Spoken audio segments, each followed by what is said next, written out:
No matter how many bad reviews the Buccaneers might get, I don't care. I enjoy this show.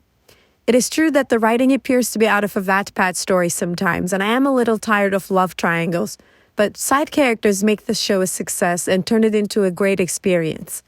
Watching Lizzie deal with her shame or Honoria get to know herself makes good TV. Besides these, there was a lot of symbolism in this episode, especially during the scene at the maze. I'll talk about all of these, but I want to start with Theo and how he was depicted in this episode. Let's go. In episode 5, Theo was portrayed as someone who acted ridiculous when he was jealous or upset. This was how he treated his best friend. He humiliated Guy in front of everyone else and revealed the fact that he was financially in a dire situation. Even though he apologized in the end, if this is how he treats his best friend, how would he act when it comes to his wife or someone else?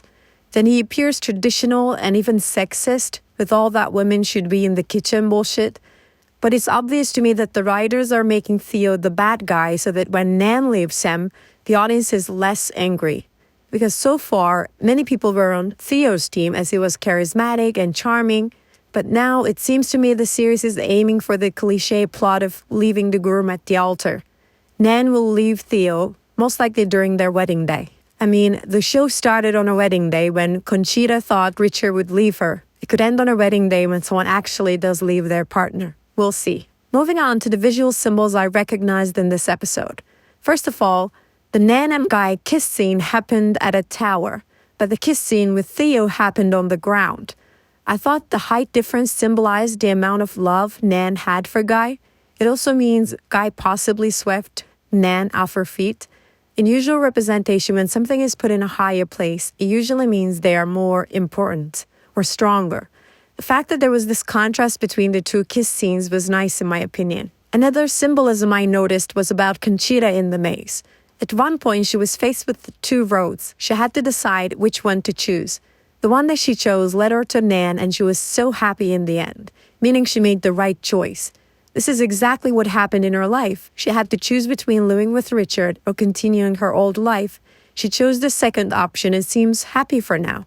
I think Richard finally realized it too when he saw Conchita all happy and laughing. The other scene that got my attention was Lizzie and the handkerchief.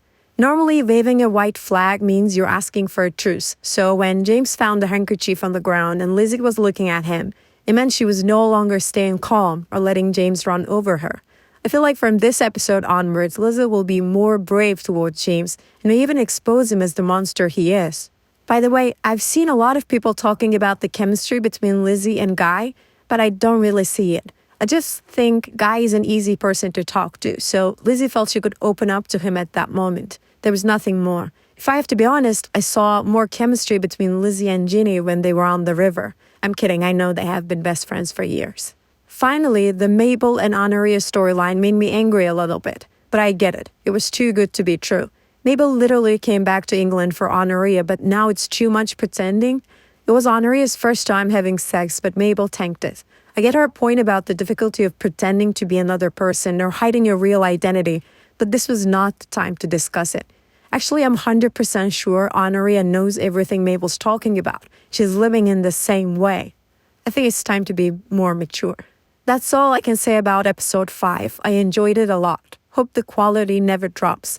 What about you? Tell me in the comments. Subscribe to Hometown Skeptic for similar videos. And bye!